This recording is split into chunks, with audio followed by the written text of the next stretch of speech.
नमस्कार, मैं हूं अमीश देवगन। क्या आंदोलन के नाम पर देश में कोई बड़ा प्रयोग चल रहा है और क्या आंदोलन को बहाना बनाकर मोदी सरकार पर निशाना साधा जा रहा है? क्योंकि बार बार एक जैसी घटना होना सिर्फ संयोग नहीं हो सकता। पहले किसी कानून का विरोध होता है, फिर शांतिपूर्ण प्रदर्शन का दावा करके आंदोलन को शुरू किया जाता है, स्क्रिप्ट एक जैसी है, और फिर हिंसा का खेल शुरू हो जाता है। शाहीन बाग याद कीजिए, पहले नागरिकता कानून के खिलाफ भ्रम फैलाया गया, दिल्ली से लखनऊ तक तमाम सड़कों पर कब्जा हुआ और फिर करीब 2 महीने बाद दिल्ली में हिंसा का खेल खेला गया। इस बार भी पैटर्न, तरीका ठीक वैसा ही है। ना कोई मंडी बंद हुई, ना एमएसपी खत्म हुई, ना कानून लागू हुआ, लेकिन भ्रमजाल फैलाया गया, मोदी विरोधियों के रेडीमेड मंच दिया गया और फिर 26 जनवरी के दिन लोकतांत्रिक मर्यादा को रौंद के शर्मनाक कोशिश हुई। लेकिन एक और बात हर आंदोलन में कॉमन है, हर आंदोलन यह साबित करने की कोशिश करता है कि मोदी सरकार के दौर में देश बर्बाद हो गया है। क्या इसे सिर्फ संयोग मान लिया जाए या फिर एक बड़ा प्रयोग माना जाए? आज इसी पर होगी देश की सबसे बड़ी बहस। आंदोलन बहाना है, मोदी निशाना है। आज का आर पार, देश की सबसे बड़ी बहस इसी पर।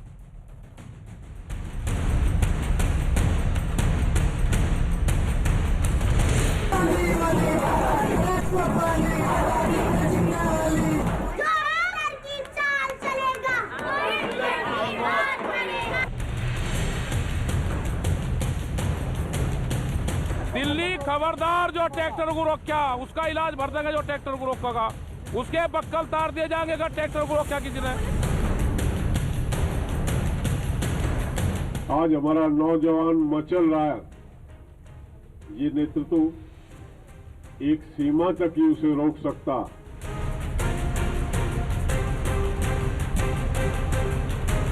किसानों से कह रहे हैं कि 26 तारीख को अपनी तैयारी करके ट्रैक्टरों के साथ आ जाएं, जबरदस्ती इनके बैरिकेड तोड़ के दिल्ली में घुसेंगे। जिस देश की नींव आंदोलन से रखी गई, जिस देश में आंदोलन सबसे पावन लोकतांत्रिक अधिकार माना जाता था, उस देश में आंदोलन के नाम पर ये क्या हो रहा है? याद कीजिए, सीएए का कानून पास हुआ और फिर शाहीन बाग खड़ा कर दिया गया। कहा गया कि ये तो शांतिपूर्ण आंदोलन है।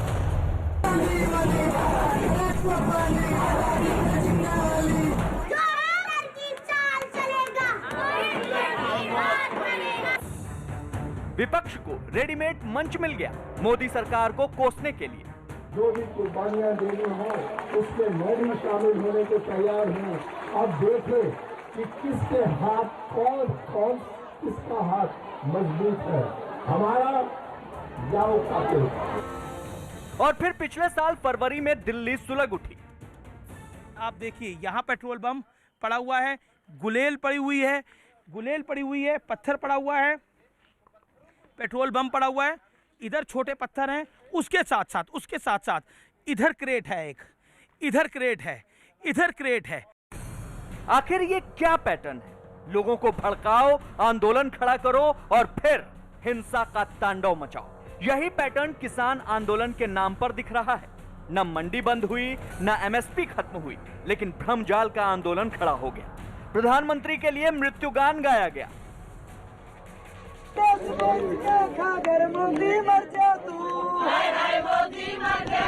किसानों ने धोखा दे गए, मोदी मर जा तू। और फिर 26 जनवरी को आंदोलन के शांति दूतों ने दिल्ली में तांडव मचाया। लोकतांत्रिक मर्यादा को रौंदने की कोशिश हुई। आरोप उन्हीं किसान नेताओं पर है जो शांतिपूर्ण आंदोलन के कर्ता धर्ता बने बैठे थे। पहले राकेश टिकैत ने बक्कल उखाड़ देने की धमकी दी। दिल्ली खबरदार, जो ट्रैक्टर को रोका उसका इलाज भर देंगे, जो ट्रैक्टर को रोकेगा उसके बक्कल तार दिए जाएंगे अगर ट्रैक्टर को रोका किसी ने। और फिर यही राकेश टिकैत आंसू बहाने लगे। बिल वापसी नहीं हुए, अगर कानून वापसी नहीं होगे तो राकेश टिकैत आत्महत्या करेगा। राकेश टिकैत के आंसू सबको दिख गए। केजरीवाल ने कहा मैंने फोन पर बात की, मनीष सिसोदिया मिलने पहुंच गए, अखिलेश यादव ने फोन कर लिया, राहुल गांधी और प्रियंका वाड्रा ने समर्थन में ट्वीट कर दिया, लेकिन किसी को उन 350 पुलिस वालों के परिवार के लोगों के आंसू नहीं दिखे जो हिंसा के तांडव में घायल हो गए। उमर खालिद, शर्जील इमाम, सफूरा जरगर के लिए आंसू निकलते हैं, लेकिन अंकित शर्मा के लिए आंसू सूख जाते हैं। पिछले साल दिल्ली हिंसा में घायल हुए डीसीपी अमित शर्मा के परिवार के आंसू किसी को नहीं दिखे। और याद कीजिए, कश्मीर से 370 हटा तब भी देश में आग लग जाने का भ्रम फैलाया जा रहा था। आखिर ये कौन लोग हैं जो इसी देश में बैठकर दुनिया में भारत की बदनामी का एजेंडा चला रहे हैं, हिंसा का तांडव मचा रहे हैं? बार बार ये बताने की कोशिश हो रही है कि 7 साल में देश में सब कुछ बिगड़ चुका है। इसी पर होगी देश की सबसे बड़ी बहस, आंदोलन बहाना, मोदी निशाना। आज मैंने आपके लिए एक विश्लेषण तैयार किया है। वो विश्लेषण आपको समझने में पूरी आसानी करेगा कि आखिरकार फ्रेम वही है, लेकिन सिर्फ और सिर्फ किरदार भी वही है, सिर्फ और सिर्फ आंदोलन के नाम बदल जाते हैं। प्रधानमंत्री नरेंद्र मोदी ने अपने सदन के भाषण में आंदोलन जीवी एक नया नाम दिया, लेकिन आज मैं आपको बताता हूं ये आंदोलन जीवी फ्रेम वही रखते हैं, किरदार भी वही होते हैं, लेकिन आंदोलनों के नाम बदल जाते हैं। सोचिए, ये देश, इस देश में स्वर कोकिला लता जी, उनको लता मंगेशकर भी कोई नहीं कहता, लता दीदी, लता जी से कह के सम्मानित किया जाता है। सचिन तेंदुलकर, भारत रत्न, इन लोगों के ऊपर जांच हो रही है। इन्होंने भारत के पक्ष में अपनी बात को रखा, लेकिन इन लोगों के खिलाफ कोई जांच नहीं हो रही जो लगातार देश में झूठ, मैं जिम्मेदारी से बोल रहा हूं, देश में झूठ, भ्रम और हिंसा को फैलाने की माचिस जलाते हैं। आइए अब आपको मैं 3 आंदोलन बताता हूं। आंदोलन नंबर 1 शाहीन बाग, आंदोलन नंबर 2 370 का खात्मा और आंदोलन नंबर 3 किसान आंदोलन। शाहीन बाग सीए के नाम पर डर की दुकान, कश्मीर में आग लग जाने की धमकी, 370 का खात्मा, ये बाइटें हैं लगातार। किसान आंदोलन, सोचिए, मंडिया एमएसपी खत्म होने का डर दिखाया जा रहा है, कुछ खत्म नहीं हुआ है। आगे बढ़ता हूं मैं। पॉइंट नंबर 2, शाहीन बाग में महीनों तक धरना हुआ, एक सड़क को जाम करके रखा गया और फिर कहा गया कि देखिए हमारा हक है। 370 में दिग्गज विपक्षी नेताओं ने विरोध का झंडा उठाया, कहा देखिए राहुल गांधी ने तो यह तक कह दिया कि कितने कश्मीरियों को मार दिया गया है, वहां पर खून बह रहा है, ये बाइट आई राहुल गांधी की। किसान आंदोलन, दिल्ली के कई बॉर्डरों पर कब्जा है, मैं कब्जे शब्द को पूरी जिम्मेदारी के साथ इस्तेमाल कर रहा हूं, दिल्ली के कई बॉर्डरों पर कब्जा करके बैठे हैं लोग। बढ़ता हूं मैं आगे। शाहीन बाग, सरकार को मुस्लिम विरोधी कहा गया कि इस देश में मुसलमानों में बड़ा डर का माहौल बना हुआ है। 370 का खात्मा, सरकार को कश्मीरियों के खिलाफ बताया गया, जबकि आम कश्मीरी खुश है 370 के खत्म होने के बाद। सिर्फ कुछ परिवार, अब्दुल्ला परिवार, मुफ्ती परिवार और कुछ और परिवार परेशान हैं। किसान आंदोलन, सरकार को किसान विरोधी बताया गया। अब मैं आता हूं चौथे पॉइंट पर जो महत्वपूर्ण है बड़ा। शाहीन बाग, नागरिकता किसी की नहीं गई, लेकिन दिल्ली में हिंसा हो गई, कईयों की जानें चली गई। अंकित शर्मा के पेट में चाकू खोद दिए गए कम से कम 20 बारी या 30 बारी। उसके बाद 370 का खात्मा, 370 हटा, विरोधियों का एजेंडा फेल हो गया और कश्मीर में खुशी की लहर है। किसानों का आंदोलन, एमएसपी मंडियां चालू है, लेकिन 26 जनवरी को दिल्ली में हिंसा हुई, 350 से ज्यादा, करीब 400 पुलिस वाले घायल हो गए, यह सच्चाई है।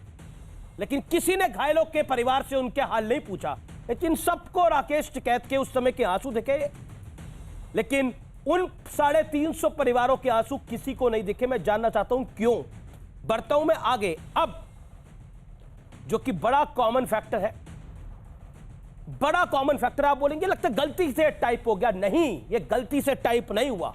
शाहीन बाग, 370 का खात्मा, किसान आंदोलन। व्यूअर्स, आज मैं आपको पूरी जिम्मेदारी के साथ कहता हूं कि यह जिम्मेदारी के साथ हम लिख रहे हैं कि अंतर्राष्ट्रीय स्तर पर देश की छवि पर हमला लगातार करने का प्रयास हुआ, चाहे वो 370 वाला हो, चाहे वो शाहीन बाग हो, चाहे वो किसान आंदोलन हो। लगातार देश की अस्मिता पे हमला करने की कोशिश हुई, देश की ढांचा, जो मूलगत ढांचा है, उसको हिलाने की कोशिश हुई। निशाना सिर्फ और सिर्फ नरेंद्र मोदी नहीं थे, निशाना देश था। देश को निशाने पर रख के नरेंद्र मोदी को निशाने पर रखा गया, और यही बड़ा कारण है, मैं बार बार कह रहा हूं, इंटरनेशनल प्लानिंग के साथ भारत को बदनाम। सोचिए किसान आंदोलन की टूल किट में वो जो क्रेटा ने ट्वीट किया, उसमें चाय और योगा वाली छवि पर हमला। सोचिए आप, ये किस मानसिकता की सोच हो सकती है कि भारत का कोई वासी, आप तो नहीं चाहेंगे कि भारत की चाय की छवि, योगा की छवि पर हमला हो। और सोचिए इस देश के अंदर, मैं बार बार मैं भूल नहीं पा रहा लगातार इस हफ्ते इस बात को, कि लता मंगेशकर और सचिन तेंदुलकर की जांच हो रही है भारत के पक्ष में ट्वीट करने के लिए। और महाराष्ट्र की आघाड़ी सरकार, जिसमें कांग्रेस, शिवसेना और एनसीपी शामिल है, शरद पवार, सोनिया गांधी और उद्धव ठाकरे की पार्टियां शामिल है, ये किस देश का निर्माण वो करना चाह रहे हैं? जो बोलने की आजादी के अपने आप को चैंपियन मानते हैं, कहते हैं कि देखिए नरेंद्र मोदी की सरकार में बोलने की आजादी किसी को नहीं है, लेकिन अपनी सरकारों में आप उन पर जांच करवाते हैं जो देश के पक्ष में लिखते हैं। मुंबई पुलिस के पक्ष में भी इन्होंने लिखा था। आइए मैं अपने पैनल से आपको इंट्रोड्यूस कराता हूं। आज संबित पात्रा मेरे साथ जुड़ रहे हैं, भारतीय जनता पार्टी के प्रवक्ता, मणिपुर के प्रभारी, बड़े दिनों बाद वापसी कर रहे हैं आर पार में। मेरे साथ आबे दुबे हैं, कांग्रेस के प्रवक्ता, ये भी बड़े दिनों बाद आज आर पार में आए हैं। विवेक श्रीवास्तव हैं, हर आंदोलन में ये भी हिस्सा ही रहते हैं। मेरे साथ पुष्पेंद्र चौधरी जी हैं, इनका भी अभिनंदन है। मेरे साथ आज एक बड़े खास मेहमान हैं, और मेरे साथ है वीरेंद्र चौधरी साहब, किसान नेता हैं, और ये महेंद्र सिंह टिकैत के साथ इन्होंने काम किया है, और राकेश टिकैत के साथ भी कुछ काम किया होगा, इसकी मैं जानकारी इनसे लूंगा। लेकिन आज शुरुआत आपसे करता हूं मैं। वो मना कर रहे हैं कि मैंने राकेश टिकैत के साथ काम नहीं किया, मैंने महेंद्र सिंह टिकैत के साथ जरूर काम किया है। मेरे साथ कई मेहमान हैं, लेकिन आज की चर्चा मैं शुरुआत करता हूं विवेक श्रीवास्तव से। विवेक जी। हाँ जी, बोलिए साहब। हाँ, माशाअल्लाह बड़े फ्रेश लग रहे हैं आज आप, बहुत स्मार्ट भी दिख रहे हैं। एक सवाल मैं आपसे, फ्रेश हैं। बिल्कुल बिल्कुल बिल्कुल, एक सवाल मैं आपसे पूछ लेता हूं। ये आंदोलन में जी किरदार भी वही रहते हैं, टारगेट भी वही रहता है, लेकिन आंदोलन का नाम बदल जाता है। आपको राकेश टिकैत सीएए में शाहीन बाग पे बैठे कब दिखे थे? आप जरा ये बता दीजिए मुझको।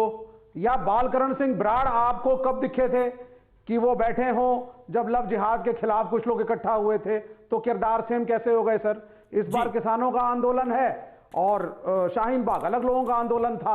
जो अपोजिशन पार्टीज होती हैं, चाहे कांग्रेस हो या कम्युनिस्ट हो, और कुछ राज्यों में बीजेपी, जो मुद्दे उठते हैं रूलिंग पार्टी की तरफ से, उसकी मुखालिफत करते हैं कई बार। तो ये तो डेमोक्रेसी का प्रोसेस है। अब इसमें क्या दिक्कत है, मुझे आप बताइए। अच्छा, अभी आपने डेमोक्रेसी की बात करी। देखिए, आपको मैंने आज पहली बार मैंने आपको डिबेट को ओपन करने का मौका दिया, आप उसकी तो लाज रखिए। मैं आपसे एक और सवाल पूछ रहा हूं, अगला सवाल भी आपसे। आपने भी डेमोक्रेसी का एक पूरा भाषण दिया था कि डेमोक्रेसी का ये हिस्सा है। ये लता मंगेशकर और सचिन तेंदुलकर भी लोकतांत्रिक देश में रहते हैं, या फिर मुंबई अलग भूभाग बन गया इस देश का? उनकी जांच किस बात में करवा रहे हो? तो कभी नहीं कहा। आप डेली नरेंद्र मोदी के बारे में, आप डेली नरेंद्र मोदी के बारे में, बीजेपी के बारे में यहां पर कई ऐसी बातें कहते हैं जो सच भी नहीं होती। आप पर कितनी जांच हुई है अभी तक, बताइए मुझे। लगातार आप हर चैनल पे बैठते हैं, डेली ज्ञान देते हैं। बताइए जी। बिल्कुल, देखिए अपोजिशन पार्टीज हैं, अपोजिशन पार्टीज तो बोलेंगी, क्रिटिसाइज करेंगी गवर्नमेंट को, ये मेरा कॉन्स्टिट्यूशनल राइट है, ये हर पार्टी का कॉन्स्टिट्यूशनल राइट है। अगर आज सचिन तेंदुलकर जी अचानक अपने सुपुत्र के भविष्य को बनाने के लिए इधर उधर की बातें अगर करने लग जाते हैं, और अगर वो ऑनेस्ट है, तो डर किस बात का है? किस बात का डर है? अगर आप ऑनेस्ट पत्रकारिता कर रहे हैं और टीआरपी बढ़ाने के लिए गलत काम नहीं कर रहे हैं, तो आपको भी डरना नहीं चाहिए। तो इस हिसाब से जो ऑनेस्ट है, अब तो मैं तो कह रहा हूं मतलब सरकार को क्लीन चिट दे रहा हूं। डरे हुए हैं लता मंगेशकर को भी। लता दीदी के बारे में आप क्या बोलेंगे, लता जी के बारे में? नहीं, देखिए आप मेरी बात सुनिए, आप मेरी बात सुनिए। आप सुनिए, हम लता मंगेशकर की भी रिस्पेक्ट करते हैं, हम सचिन तेंदुलकर की भी क्रिकेटर के क्रिकेट की रिस्पेक्ट करते हैं। बड़ी रिस्पेक्ट करी अभी आपने बोला वो अपने बेटी का करियर बनाने के लिए वो कर रहे हैं, वो दबाव में है। अभी आपने बड़ी इज्जत करी उनकी, बड़ी इज्जत अफजाई करी आपने। अपने टॉपिक सुना, देश ने सुना। Cricketer, let him stick to cricket. Let him stick to cricket, okay. Why is he commenting on topics जो उसके टॉपिक ऑफ उसका एक्सपर्टीज नहीं है, तो उसमें आधा अधूरा ज्ञान लेकर के सेलिब्रिटी स्टेटस का मिसयूज क्यों कर रहे हैं? सनी देओल साहब दीप सिद्धू को लेकर के बैठ गए थे, 7 RCR पहुंच गए प्रधानमंत्री के पास। ठीक है, अब आपने अपनी बात को रखा, मुझे नहीं पता सनी देओल का देखिए श्रीवास्तव साहब, अब आपने 3.5-4 मिनट बोला, अपनी बात को रखा, आपने उसके अंदर लता मंगेशकर को, सचिन तेंदुलकर को, सबको कटघरे में खड़ा कर दिया। सोचिए ये लोग रिहाना, मियां खलीफा इतना कहा है और ग्रेटा के पक्ष में है और सचिन तेंदुलकर पर शक कर रहे हैं, लता दीदी पर शक कर रहे हैं। लता मंगेशकर ने एक गीत गाया था, ऐ मेरे वतन के लोगों, जरा सुनिए सुनिए सुनिए सुनिए सुनिए, आवाज को अब अपनी आवाज को धीमा करिए सर, मेरा निवेदन को स्वीकार करिए। विवेक जी, ये दूसरे चैनल नहीं है जहां पर लगातार बोलने को मिले। आपकी बात को हमने सुना, पूरा वक्त आपको दिया जी, बहुत बहुत आपको पूरा वक्त दिया। लता मंगेशकर ने एक गाना गाया था, ऐ मेरे वतन के लोगों, जरा आंख में भर लो पानी, जो शहीद हुए हैं वतन पे, जरा याद करो उनकी कुर्बानी। हालांकि जो लता दीदी ने गा दिया वो देश का कोई भी सिंगर उसको बेहतर नहीं गा सकता, तो मैं भी क्या कहूंगा। लेकिन आज वाकई मेरी आंख में पानी है। मेरी आंख में पानी इसलिए है कि लता मंगेशकर को लेकर, सचिन तेंदुलकर को लेकर इस तरह की बात हो रही है। और जो कांग्रेस के नेता ने मुंबई में बोला, जो कांग्रेस के विधायक है जो मिलने गए वहां के होम मिनिस्टर से, उन्होंने जो बोला उसको देखकर मेरी आंख में भी पानी है। पानी इसलिए है कि ये लोग देश की आन बान और शान है और इन पर हम शक करते हैं। संबित, मैं आपका रुख करता हूं। कुल मिलाकर आंदोलन बहाना होता है, निशाना नरेंद्र मोदी होते हैं और अल्टीमेट ऑब्जेक्टिव होता है देश की छवि को खराब करना। अगर कोई देश की छवि को सुधारे तो वो बिक चुका है। कल तक तो मीडिया पर यह लांछन लगता था, सुप्रीम कोर्ट को बुरा भला कहा जाता था। अब तो भारत के उन आइकॉन्स को भी बुरा भला कहा जाता है जिन्होंने देश के लिए क्या कुछ नहीं कर दिया। 9270 बचा क्या है? देखिए अमीश भाई, आप तो वो कहावत जानते ही होंगे, मुंह ऊपर करके सूरज के ऊपर थूकने से थूक अपने ऊपर ही गिरता है, सूरज के ऊपर थूक नहीं गिरता है। आप लता मंगेशकर के खिलाफ कहेंगे, आप सचिन तेंदुलकर के चेहरे पर कालिख मलना चाहोगे तो कालिख आपके ऊपर ही गिरेगा, थूक आपके ऊपर ही गिरेगा। कोई लता मंगेशकर या सचिन तेंदुलकर की क्रेडिबिलिटी खत्म नहीं होगी। मुझे तो आश्चर्य हो रहा है, यहां पर अभी कह रहे थे विवेक जी कि आप इधर उधर की बातें कहेंगे, आप अगर ऑनेस्ट नहीं होंगे तो ऐसे ही इन्वेस्टिगेशन होगा। ये ऑनेस्टी का पाठ पढ़ाएंगे, ये ऑनेस्टी का पाठ पढ़ाएंगे लता मंगेशकर को, ये ऑनेस्टी का पाठ पढ़ाएंगे भारत रत्न सचिन तेंदुलकर को। इधर उधर की बात ये पढ़ाएंगे। ये बोल रहे थे वो क्रिकेटर हैं तो क्रिकेटर ही रहे ना। अरे किसने बनाया था उनको सांसद? वो सांसद भी हैं, वो केवल क्रिकेटर नहीं है। और ना भी होते, लता मंगेशकर भी सांसद रही है, और सांसद ना भी होते तो वो हिंदुस्तानी है। हिंदुस्तान के हक में खड़ा होना ये इधर उधर की बात नहीं है। इधर उधर की बात होती है जब आप मियां खलीफा के भक्त बन जाते हैं और लता मंगेशकर के खिलाफ बोलने लगते हैं। इधर उधर की बात होती है जब आप सचिन तेंदुलकर पे तो शाही गिराते हैं मगर रिहाना करके दिन रात आप रिहाना के भक्त बन जाते हैं। ये होती है इधर उधर की बात। और भारत रत्न, अरे एक परिवार में आप जैसे डायनेस्टिक जीवी ने, ये जो परिवार जीवी लोग हैं ना, इन्होंने एक ही परिवार में 3 लोगों को भारत रत्न दिया। नेहरू जी को, इंदिरा जी और नेहरू जी ने खुद को भारत रत्न दिया। आप देखिएगा इतिहास, उन्होंने कागज पे लिख के खुद को रिकमेंड कर दिया कि हम भारत रत्न हैं, हम रत्न हैं। संबित, लेकिन मेरा मूलभूत पॉइंट यह है जो आज हमारी डिबेट का विषय है, आखिरकार एजेंडा एक ही होता है कि भारत की छवि इंटरनेशनली डैमेज हो। देखिए मैं आपको एजेंडा बताता हूं, इनके एजेंडे पर एक ही व्यक्ति है, नरेंद्र मोदी। इनको लगता है ये कहां से आके प्रधानमंत्री बन गए, ये कैसे हो सकता है, और ये तो लंबा बनने के लिए आ गया है। ये चाहते थे कैसे भी ये इनके प्रकारे इन्हीं का जो गांधी परिवार है इन्हीं की डायनास्टी चलती रहे। ये बपौती मानते थे इस देश को। 2014 से इसी प्रकार के प्रोपेगेंडा करके, कभी चर्च पे अटैक हुआ, रे देखो चर्च पे अटैक कर दिया, ओबामा जी से कुछ बुलवा लेना, उसके बाद अवार्ड वेप्सी के नाम पे यहां सचिन तेंदुलकर को तो क्रिकेटर बोल रहे हैं, ये स्वरा भास्कर और ये सारे लोग कुछ नहीं है, ये कुछ भी कर सकते हैं, ये कुछ भी ट्वीट कर सकते हैं, कुछ भी लिख सकते हैं, वो सब बल्ले बल्ले। सचिन तेंदुलकर और लता मंगेशकर कर रहे हैं, ये तो गायिका है, ये तो क्रिकेटर है, ये अपनी औकात में रहे, वाह।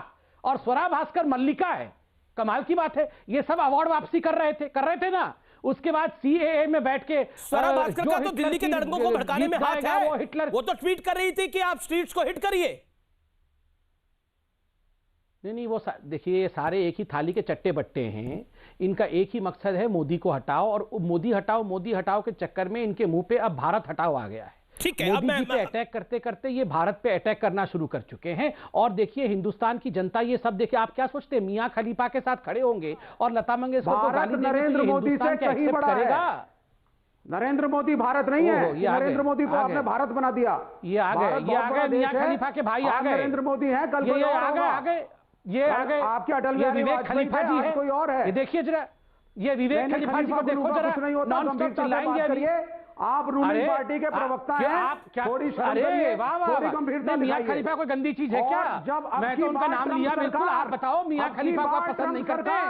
आप लोग तो मियां खलीफा का ट्वीट कर रहे हैं, मियां खलीफे के मियां, अरे आप पहले बताओ नहीं, आप बताओ मियां खलीफा के भाई साहब, अरे ये मियां खलीफा के भाई साहब जो आप लोगों ने कलंकित किया, मैं तो पूरा सुनना, देखो ये विवेक खलीफा जी को चुप तो कराओ जरा। आपकी बात रमेश भाई, ये कहां से खलीफा? मोदी खलीफा? डोंट वरी, हमारे पास तो मोदी है, ये कम्युनिस्ट पार्टी में है कौन सा? नाम तो बताओ, नाम तो बताओ, कम्युनिस्ट पार्टी में कौन है, बताओ नाम। अरे मुझे लगता है भाषा का स्तर करिए कि रविंद्रनाथ टैगोर बन गए। रविंद्रनाथ टैगोर ना कोई दूसरा है ना कोई होगा। अब आपको अब नरेंद्र मोदी की वेशभूषा से भी आपको दिक्कत होने लग गई। मुझे तो समझ नहीं आता, कि आज नरेंद्र मोदी ने एक कांग्रेसी की तारीफ करी है। लेकिन रुकिए, अब मुझे जवाब देना पड़ेगा, अब मुझे जवाब देना पड़ेगा। दाढ़ी तक पहुंच गए, ये दाढ़ी तक पहुंच गए, अब मुझे जवाब देना। नहीं बिल्कुल। देखिए क्या हुलिया बना रखा है प्रधानमंत्री हो भाई। सुनिए, कभी आपकी दाढ़ी छोटी, कभी लंबी, कभी रविन्द्रनाथ टैगोर का चोगा। बैठो, आपको स्वामी विवेकानंद अब याद आए? ये मियां खलीफा के भाई साहब को जरा चुप कराओ जरा। अमीश भाई, ये जरा मियां खलीफा के भाई को चुप तो कराओ, मैं बता तो लूं, मैं बात तो कर लूं। अच्छा ठीक है, पढ़े लिखे भाई साहब, शांत बैठो जरा, शांति। अब मुझे अबे दुबे के पास भी जाना, 30 सेकंड में बोलिए, देना अबे दुबे। देखिए, आप मैंने कहा था ना, ये मोदी पे अटैक करना है। मोदी कभी दाढ़ी छोटे रखते हैं, मोदी कभी दाढ़ी बड़ी रखते हैं। बताओ, दाढ़ी से भी इनको आतंक आ जाता है, दाढ़ी से भी डर लगता है। आप बताइए, ये प्रवक्ता है किसी पार्टी के? ये मोदी कितनी बड़ी दाढ़ी रखते हैं, उसके आधार पे इनकी पार्टी चलेगी। ठीक है, अब बताइए, इतनी बड़ी दाढ़ी रखेंगे, आपको क्या जा रहा है? दाढ़ी नहीं रखेंगे, आपको क्या जा रहा है? देश इस पे चलता है क्या? मैं ठीक है, समय मुझे लगता नहीं इस विषय पर आपको जवाब भी देना चाहिए। मुझे लगता नहीं ये पॉइंट है, लेकिन आप देखिए डिस्कोर्स का लेवल क्या हो गया। डिस्कोर्स का लेवल क्या हो गया कि आज प्राइम मिनिस्टर ने सदन में गुलाम नबी आजाद, क्योंकि राज्यसभा रिटायर हो रहे थे, तो ही गॉट इमोशनल, वो इमोशनल हो गए, वो भावुक हो गए, और उन्होंने गुलाम नबी आजाद की तारीफ करी। उन्होंने बोला, गुलाम नबी आजाद साहब जब गुजरात की एक बस पर अटैक हुआ तो वो बड़े भावुक हो गए, एक जैसे माता पिता आहत होते हैं वैसे आहत हुए। उन्होंने मुझे फोन किया और वो खुद रोने लगे। आज मोदी पर विपक्ष हमेशा आरोप लगाता है कि नरेंद्र मोदी विपक्ष के नेताओं के प्रति संवेदनहीन है, लेकिन आज राज्यसभा में जो हुआ वो आरोप लगाने वालों के लिए वाकई आईना है। जरा सुनिए। लेकिन उसके बाद कांग्रेस के प्रवक्ता ने ट्वीट करा कि देखिए, इस तरह के आंसुओं से कुछ काम नहीं चलता। राधिका खेड़ा ने इस तरह का ट्वीट करा। लेकिन आप सोचिए, कोई आप कांग्रेस के नेता की तारीफ कर रहे हैं, उसको करते करते आप भावुक हो रहे हैं, तो उस पर भी शक पैदा करना। मैं आपसे जानना चाहता हूं, अबे जी, नरेंद्र मोदी का विरोध है या नरेंद्र मोदी के विरोध के चलते चलते देश का ही विरोध करते चलेंगे? आप पॉलिटिकल विरोध करिए, नफरत खाए कर रहे हैं नरेंद्र मोदी से। नहीं, हमारे भी प्रधानमंत्री है। मैं अपेक्षा करता हूं कि कुछ समय मुझे बोलने के लिए आप जरूर देंगे, निर्बाध रूप से। देखिए, देश के करोड़ों दर्शक जो ये टीवी देख रहे हैं, उनको एक बहुत बड़ा सच में उजागर करता हूं कि कैसे नरेंद्र मोदी जी और अमित शाह जी करोड़ों हिंदुओं के विरोधी हैं। पूरे देश को लड़ा दिया इन्होंने सिटीजनशिप अमेंडमेंट एक्ट के नाम पर। आप जानते हैं, 12/12/2019 को यह एक्ट आया और 1/1/2020 को लागू हो गया। गौर से सुनिएगा, एक भी हिंदू भाई को जो रिलीजियसली परसिक्यूटेड थे पड़ोस के देशों के, खासकर पाकिस्तान के, उनको एक को भी नागरिकता नहीं दी नरेंद्र मोदी जी ने। क्यों? क्योंकि चुनाव था, इसलिए देश को विभाजित करना था। उसके बाद आज तक नियम नहीं बनाए और 15,000 लोग वापस जाने की तैयारी में, 600 लोग तो अधिकृत रूप से वापस उन देशों में चले गए जो यहां पर नागरिकता की बाढ़ जो रहे थे देश के लोगों। ये जान लीजिए। अभी अमीश देवगन जी ने कहा कि ये आंदोलन हुए और नरेंद्र मोदी जी की छवि को खराब करने के लिए नहीं, देश की छवि सर, देश की छवि, नरेंद्र मोदी का नाम नहीं लिया गया, देश की छवि चाहता है। विश्लेषण में दिखाया मैंने देश की छवि। अमीश देवगन जी प्लीज, आपको देश नरेंद्र मोदी को दिखाई देता है। मुझे बोलने दीजिए। बोलिए सर, आप ही बोलिए प्लीज प्लीज। सुनिए ना, सुनिए। तमिलनाडु के किसान नवंबर 2018 एक महीने तक बैठे रहे। किसी ने उनको, नरेंद्र मोदी जी ने एक बार चर्चा करना तक नहीं उचित समझा। मार्च 2018 में महाराष्ट्र के किसान 200 किलोमीटर पैदल चले, पैरों में छाले पड़ गए। 2 अक्टूबर 2018 पश्चिमी उत्तर प्रदेश के गन्ना किसान जब दिल्ली की सीमा पर आए तो इसी गाजीपुर बॉर्डर पर उन्हें मार मार कर लहूलुहान कर दिया विश्व हिंसा दिवस के दिन। वो किसका प्रायोजित आंदोलन था? आज अगर गुलाम नबी आजाद जी पर आंसू बहाते हैं तो अच्छी बात है, ये सद्भावना का प्रतीक है, मगर 200 किसानों ने अपनी शहादत दे दी। प्रधानमंत्री जी, एक संवेदना का बोल आपके मुंह से नहीं निकला। और ये आंदोलन का नेतृत्व आप कर रहे हैं प्रधानमंत्री जी। किसान आंदोलन का नेतृत्व कोई नहीं कर रहा, आप कर रहे हैं। आपने आपदाओं का अवसर में बदला पूंजीपतियों के लिए। आपने काली अंधियारी रात में ये काले 3 क्रूर कानून लेकर आए जिसका आभास भी नहीं था किसानों को, जिसका पता भी नहीं था। वो तो आपसे आग्रह कर रहे हैं, आप भी आज भी आप झुक जाइए और बड़े नेता बन जाइए। हम सब मिलकर आपका स्वागत करेंगे। ये रिहाना कौन सी नेता है? उनके कहे के अनुसार रिहाना मियां खलीफा को कौन सी नेता बना दिया आपने? रिहाना और मियां खलीफा को कौन सी नेता बना दिया? प्रतिक्रिया आ रही है ये तो मोदी जी के इस काम से प्रेरित होकर ट्वीट कर रहे हैं। कांग्रेस पार्टी ने तो प्रेरित नहीं किया। मोदी जी तो कांग्रेस पार्टी का ट्वीट कर रही थी इसके ऊपर। कनाडा, अधीर रंजन चौधरी ने क्यों बोला? कनाडा के प्रधानमंत्री अधीर रंजन चौधरी ने क्यों बोला इसके ऊपर? आपके कितने नेताओं ने बोला? गिनाऊं मैं आपको? कनाडा के तमाम रणदीप सिंह सुरजेवाला ने ट्वीट किया। पार्टी भी हो गई, प्राइम मिनिस्टर ने बोला, पार्टी भी हो गई और संसदीय पार्टी भी हो गई, दोनों ने बोला। विश्व भर की हस्तियां बोल रही है। और आप लोग जो देश के पक्ष में बोल रहे हैं उनकी जांच करवा रहे हैं। आंतरिक मामलों में मोदी जी अंतर घुसेंगे। जो कांग्रेस पार्टी महाराष्ट्र में कह रही है, जो कांग्रेस पार्टी के नेता महाराष्ट्र में कह रहे हैं, चिट्ठियां लेके घूम रहे हैं, वहां के गृह मंत्री के पास जा रहे हैं, जांच करवाने की बात कर रहे हैं। आपको भी लगता है लता मंगेशकर और सचिन तेंदुलकर की जांच होनी चाहिए? देखिए, एक बात साफ कर दूं अमीश देवगन, ये रिहाना के पक्ष में तो आपके नेता बात रखेंगे और लता मंगेशकर और सचिन तेंदुलकर पे जांच खुलवाएंगे।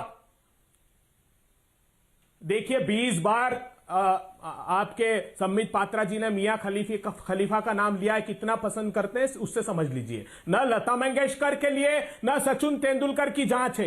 ये जांच है भारतीय जनता पार्टी के कुत्सित प्रयासों की, उनकी धृष्टता की, कि कहीं उन्होंने तो दबाव बनाकर ये ट्वीट नहीं कराए। इतनी बड़ी भारत रत्न हस्तियां, उनको दबाव में तो नहीं लाया गया। ये उनके हित की बात है। ये भारतीय जनता पार्टी समूचे देश में। अच्छा, मुझे बताइए, सचिन तेंदुलकर और लता मंगेशकर ने ऐसा क्या लिखा था जिसको बेदबाव चाहिए?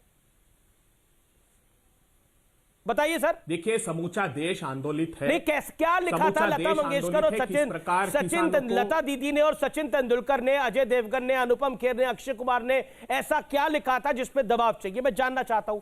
बताइए ना। आप कह रहे कि कोई दबाव होगा, दबाव किस चीज के लिए बताइए? यही तो जानना चाहते हैं हम कि भगत सिंह पे क्या दबाव था? जो फांसी चढ़ गया था वो अमीश देवगन देश के लिए चढ़ा था। सुनिए यही आप जानना चाहते हैं। आज मैं आपको बताता हूं दबाव क्या होता है। दबाव सुनिए, एक सेकंड मेरे कार्यक्रम में। भगत सिंह पर कौन सा दबाव था जो वो फांसी चढ़ गया था?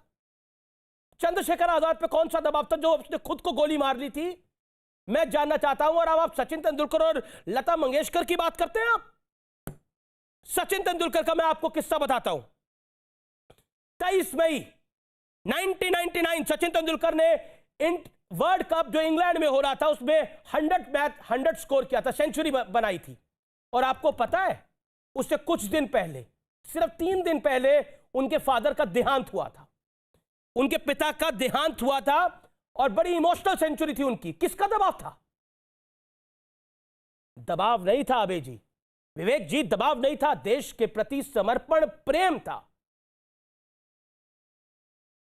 जो अपने पिता के देहांत के बाद, जब उनका चौथा भी नहीं हुआ था, आप समझते होंगे चौथा क्या होता है, चौथा भी नहीं हुआ था, वो उठ के आके भारत के लिए खेला था, क्योंकि टीम इंडिया को उसकी जरूरत थी, उसकी पारी की जरूरत थी।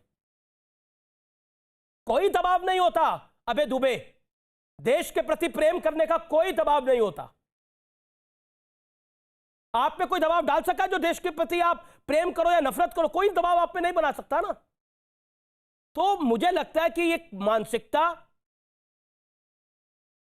सही नहीं है। आप लोग बड़ी पार्टी के नेता हैं, इस तरह की अगर आप बात करेंगे तो हल्कापन आएगा। संबित पात्रा, आप अपनी बात को रखिए। अब देखिए अमीश जी, यहां कांग्रेस के प्रवक्ता ने कहा क्या लता मंगेशकर और सचिन तेंदुलकर के ऊपर कोई दबाव था? इसकी जांच वो करना चाहते हैं। आप बताइए, क्या कोई दबाव कांग्रेस पार्टी के ऊपर था कि वो सचिन तेंदुलकर के ऊपर, उनके प्रतिमा के ऊपर वो स्याही फेंके, काला इंक फेंके? क्या कोई दबाव था कांग्रेस पार्टी के ऊपर कि वो लता मंगेशकर के खिलाफ कहे? जांच कर लेते आप अपने अंदर से, उसके बाद कहते। हमने तो दबाव नहीं बनाया था कि आपके कार्यकर्ता सचिन तेंदुलकर के ऊपर स्याही फेंके, नंबर 1। नंबर 2, इन्होंने कहा आज जो बताएंगे कि मोदी जी कैसे हिंदू विरोधी हैं। कल तक तो कह रहे थे मुसलमान विरोधी हैं, आज कह रहे हिंदू विरोधी है। मैं एक सवाल पूछना चाहता हूं कांग्रेस के प्रवक्ता से।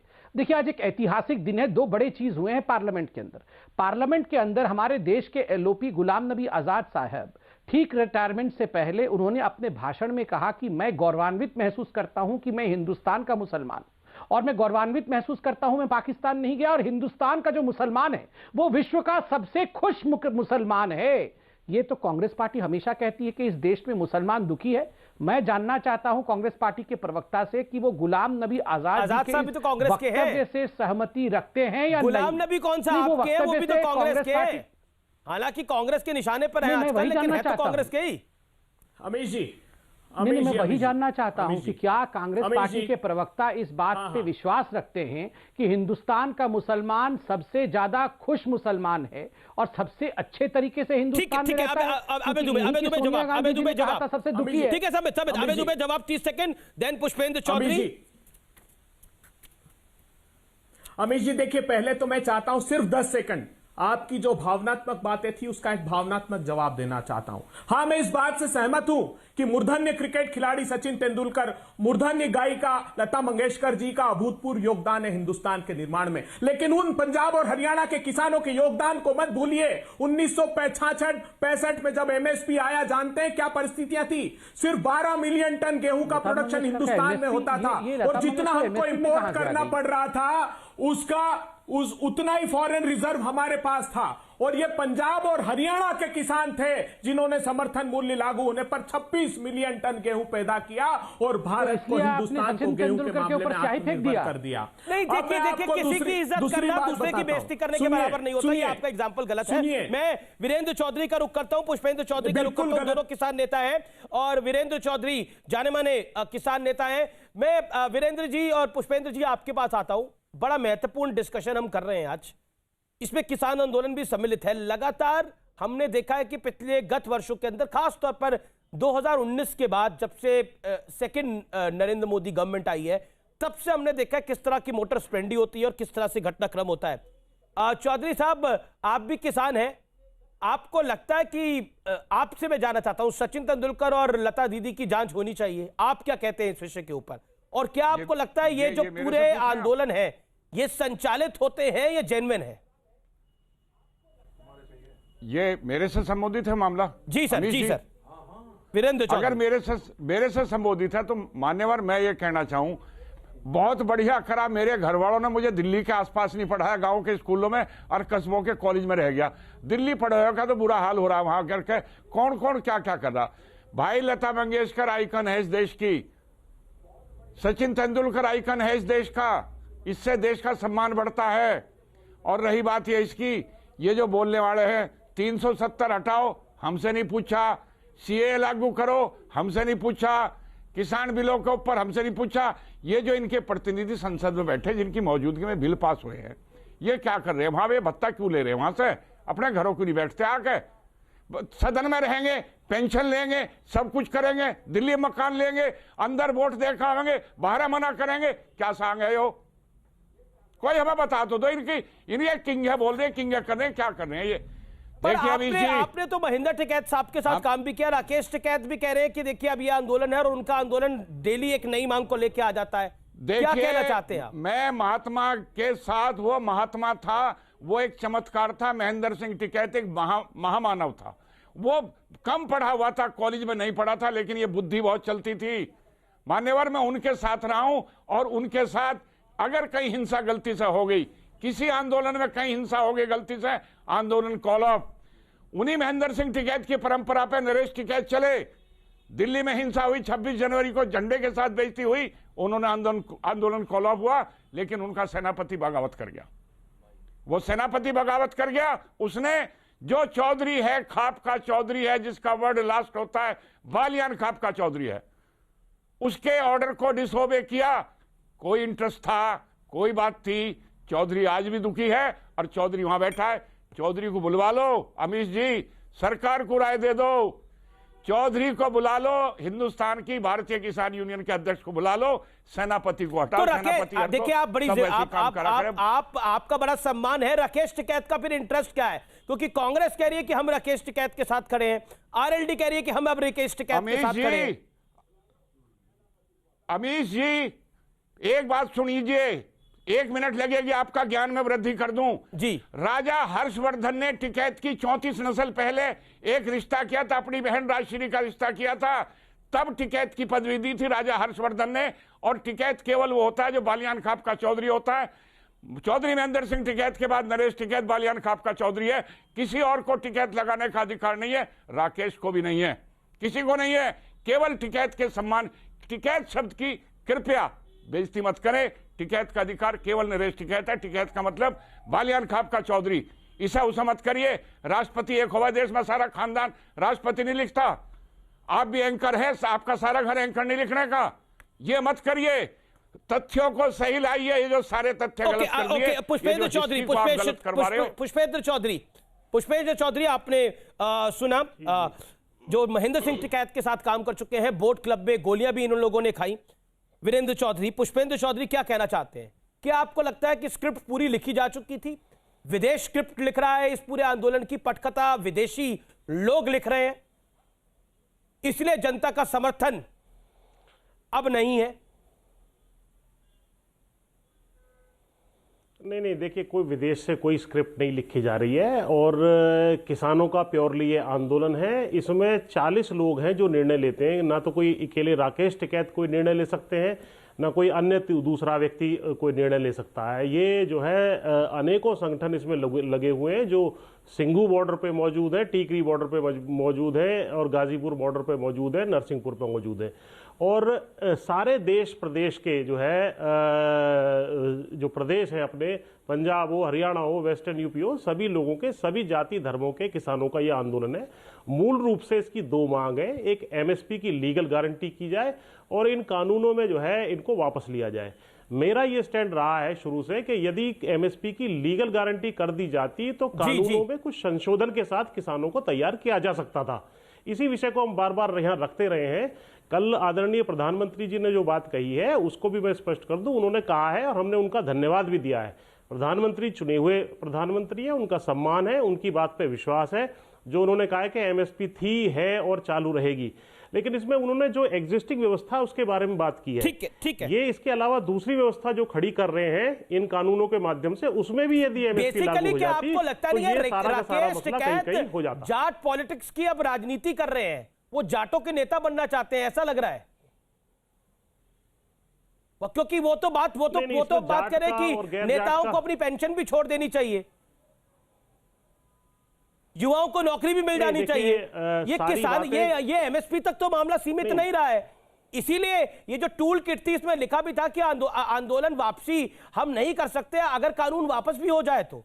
वो जो ग्रेटा सहयोगी है किसान आंदोलन में, उसने जो ट्वीट करा वो सबके सामने है। और उसको पहले ही पता था 26 जनवरी को हिंसा होने वाली है। आपको और मुझे नहीं पता था, लेकिन ग्रेटा को विदेश में बैठ के पता था, क्योंकि खालिस्तानी मूवमेंट उससे क्या जो करवा रहा था वो कर रही थी। अमीश जी इसमें ऐसा है, एक मिनट मुझे बोलने दो। सत्ता में हिस्सेदारी चाहिए, दिवाओ हिस्सेदारी, इस राकेश को चाहिए। चौधरी साहब रुक तो जाओ, सारी बात हो रही है, खुल्लम खुल्ला हो रही है, कहां परिभाषा ला रहे हैं आप? आपका बड़ा सम्मान है। हाँ देखिए ऐसा है कि ये क्या कह रहे हैं वीरेंद्र चौधरी की राकेश टिकैत को सत्ता में हिस्सेदारी चाहिए, सारी दुकान सत्ता की है। जवाब दीजिए पुष्पेंद्र चौधरी। वीरेंद्र चौधरी की बात, सत्ता की हिस्सेदारी की लड़ाई हो रही है। ठीक है, ये दामों की लड़ाई है, प्रश्न आपने पहले पूछा, पुष्पेंद्र जी को जवाब सुनिए। उनका देख नहीं लिया उनका जो कह रहे हैं। एक मिनट, जो कह रहे हैं कब को समझोगे आप? अरे भाई वो आदमी हिंदी बोल रहा, थारी समझ में हिंदी नहीं आ रही क्या? उसकी इच्छाएं क्या है, उसका क्या गोल है, उसका समझ में नहीं आ रहा। अरे 25 तारीख के बयान और 26 रौनक, वो जो कुटिल मुस्कान है, वो कुटिल मुस्कान कहती है क्या होता है, अपनी बारी में बोलना ठीक रहेगा। देखिए देखिए अमीश जी का सीरियस डिबेट होता है, पूरा देश इसको देखता है। अरे बोल सारी बातें अपनी अपनी बारी में कहेंगे तो सबकी बात चली जाएगी। अरे पूरा देश मेरा निवेदन ये है कि व्यक्तिगत रूप से ये शहर वाले बोल रहे हैं यहाँ, जो गांव में आ गया वैसे तो 90% गांव बता 70%, और गांव वाले ही सुनने में तैयार नहीं। अरे भाई ये मैं शहर में से नहीं है, मुझे इस काम के लिए 30 किलोमीटर बोलना चाहते हो, पहले बोल लो। तुम तो गाड़ी में पहले आप बोल लो। पुष्पेंद्र जी पहले कहां से कर दे, जो वीरेंद्र जी पुष्पेंद्र जी को 40 सेकंड दीजिए ना। जवाब दूंगा, बिना जवाब दिए जान नहीं देने का, देश को पता लग जाए ये कैसे कैसे भटकाने वाले बैठे, सबको भटका रहे। बोलिए पुष्पेंद्र, चलो बोलो क्या आप कुछ कहोगे? उल्टा सीधा तो खत्म हो जाएगी तो मैं बोल लूंगा। बोलो, मेरी खत्म नहीं हो रही। मैं तो बहुत सम्मान से और विनम्रता से कहता हूं, जाओगे रेल की पटरी से नीचे उतरोगे तो बोल लूंगा, सुधार करूंगा फिर। मेरी बात हो जाए उसके बाद कहना। अरे मैंने अगर पहले आप कहना चाह रहे हो पहले कह लो। कल भी यही बात हुई थी, इस पे बहस में करे जिनके हाथों में खुरदुराट हो, जौन से खेत में से आए हो, जो नोएडा में से उठ के, जो कौशाम्बी में से उठ के। पुष्पेंद्र जी जो सीए का आंदोलन था, जो किसान आंदोलन है, आप देखिए बिल्कुल इसका ढांचा वैसा का वैसा ही निकल के आ रहा है। सीए के आंदोलन के बाद शाहीन बाग में हिंसा हुई, यहाँ पर 26 जनवरी को हिंसा हुई। पूछा है तो मुझे बोलने। हाँ जवाब पुष्पेंद्र जी बोलिए। वीरेंद्र चौधरी जी 40 सेकंड दीजिए, आप मेरा निवेदन स्वीकार करिए सर, आपकी उम्र बहुत है, हम आपका सम्मान करते हैं। पुष्पेंद्र जी बोलिए, इस पर जवाब दीजिए। 26 जनवरी की जो हिंसा हुई क्या है? दीप सिद्धू गिरफ्तार हो चुका है, अब बताइए 26 जनवरी की हिंसा में आप कह रहे हो कि ये बीजेपी के लोग शामिल हुए पड़े हैं। अगर बीजेपी के लोग शामिल हैं तो कांग्रेस पार्टी उनको बचाने के लिए लीगल एड क्यों दे रही है? अब पता नहीं दीप सिद्धू को भी देंगे जिसने लाल किले पर तिरंगा फहराया क्या? मैं बता रहा हूं, देखिए दीप सिद्धू हो या कोई और हो या किसी किसान संगठन का व्यक्ति हो, राकेश टिकैत हो, पुष्पेंद्र चौधरी हो, यदि हिंसा में या गैर जो है कानूनी कार्रवाई कोई भी सम्मिलित हो, उसके खिलाफ कार्रवाई सख्त होनी चाहिए। ये हमारा कंसिस्टेंट स्टैंड है। अच्छा पुष्पेंद्र जी, सचिन तेंदुलकर और वो जो सम्मानित लोग हैं उनके विषय में कोई गलत आपकी मुझसे शिकायत रहती है कि आप देखिए इसको शाहीन बाग के आंदोलन से कंपेयर मत करिए। अब आप मुझे बताइए, शाहीन बाग में ये उमर खालिद हो गया या फिर ये बाकी लोग हो गए, इन लोगों के ऊपर जांच बैठी, चिल्लाना शुरू कर दिया जांच क्यों हो रही है, जांच क्यों हो रही है, जांच क्यों हो रही है। पॉइंट नंबर 1, यहां पर उन लोगों को गिरफ्तार किया जिन्होंने 350 पुलिस वालों को, निहत्थे पुलिस वालों को, जिनके पास लाठी भी थी, सब कुछ था, इंजर्ड करा, उनको इंजर्ड करा, उनके ऊपर जांच हो रही है, लीगल एड प्रोवाइड की जा रही है, उनके लिए हाय तौबा की जा रही है। और तो और जो देश के पक्ष में लिख रहा है, लता मंगेशकर और सचिन तेंदुलकर, उन पर जांच हो रही है। सोचिए पुष्पेंद्र जी।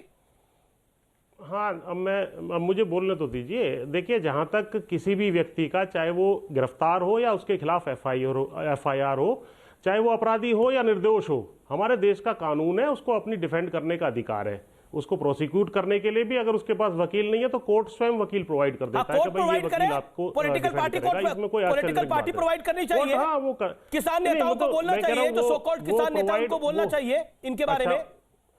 उसमें पुष्पेंद्र चौधरी आप डिफेंड कर रहे हो, जिन्होंने दिल्ली में पुलिस वालों को इंजर्ड किया, उनको आप डिफेंड कर रहे हैं। बात क्या? अरे मुझे आपने बोलने नहीं दिया। आपको बोलने दिया मैंने? बोलने तो दीजिए। आपको मैंने बोलने दिया। आप कोई भी व्यक्ति अगर एक सेंटेंस भी पूरा नहीं हो पाया। कोई भी व्यक्ति दोषी है उसके खिलाफ कार्रवाई होनी चाहिए, न्यायालय से उसको जो है प्रोसिक्यूशन होगा, उसको सजा मिलेगी। हमारे देश का कानून कमजोर नहीं है, ना हमारा देश कमजोर है, ना पुलिस या प्रशासन यहाँ कमजोर है। पर ये सब काम करेंगे तो कमजोर हो जाता है ना, बात है।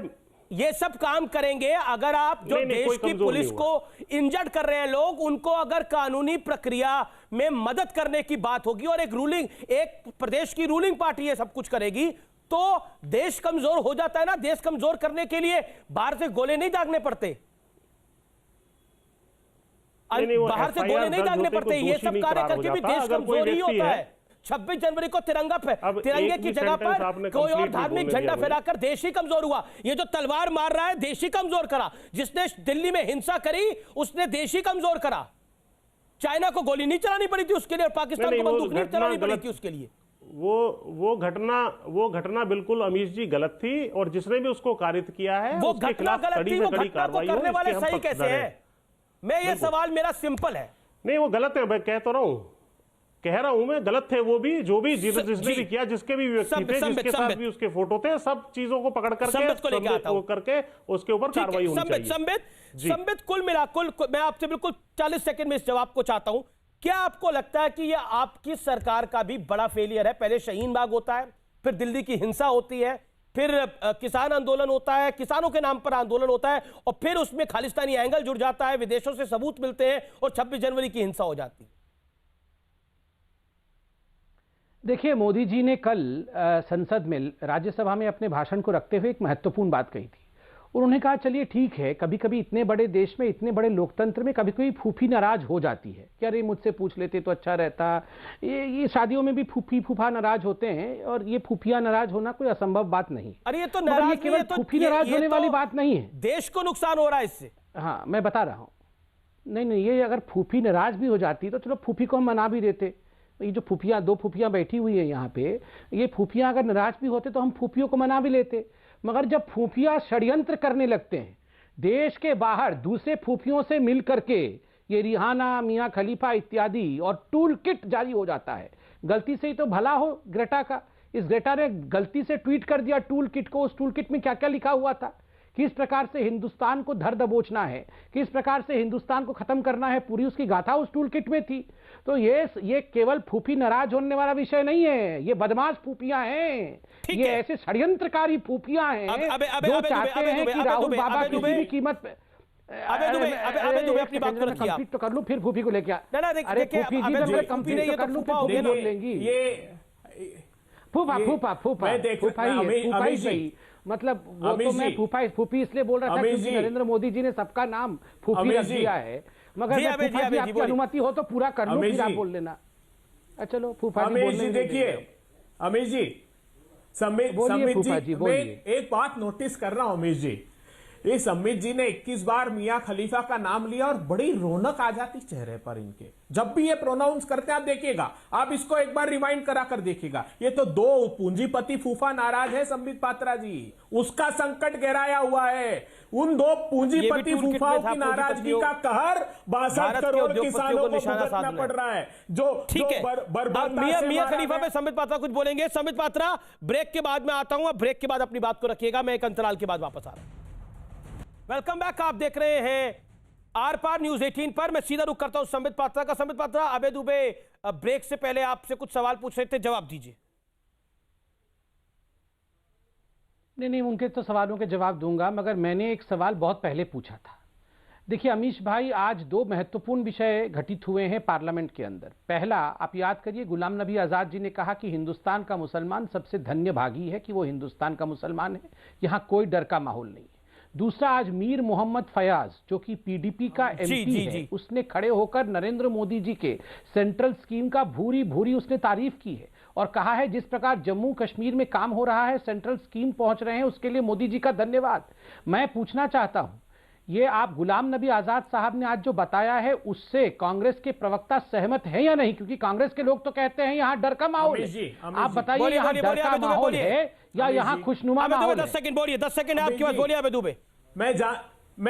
आप मियां खलीफा में मत अटकिएगा, आगे बढ़िएगा। मुस्लिम समुदाय मुस्लिम समुदाय के प्रति चुनाव नहीं होते तो सद्भावना दिखाते हैं, नहीं तो मंत्री उनके रामजादे हरामजादे कुत्ते के पिल्ले और प्रधानमंत्री तक शमशान और कब्रिस्तान की राजनीति करते हैं। ये देश ध्यान से सुन ले, ये भारत के सामाजिक ताने बाने को, सांप्रदायिक सौहार्द को छिन्न भिन्न करके, ये गुलाम नबी आजाद ने तो बोला, गुलाम नबी आजाद को तो ऐसा नहीं लगा, गुलाम नबी आजाद को तो ऐसा नहीं लगा। मुझे लगता है कि सांप्रदायिक ताना बाना कौन चाहता है कौन नहीं चाहता, अब ये तो देश के सामने स्पष्ट है। लेकिन एक चीज बड़ी महत्वपूर्ण है, ये बात तो आप भी मानेंगे कि भारत के पक्ष में लिखने के लिए किसी का दबाव नहीं होता, भाव होता है। जब आप जय हिंद बोलते हैं तो आप में भाव होता है, कोई दबाव नहीं होता। छोटा बच्चा जब कहता है स्कूल के अंदर सारे जहां से अच्छा हिंदुस्तान हमारा, दबाव नहीं होता, मन का भाव होता है। नमस्कार, जय हिंद। आर पार का यह एडिशन ऐतिहासिक था।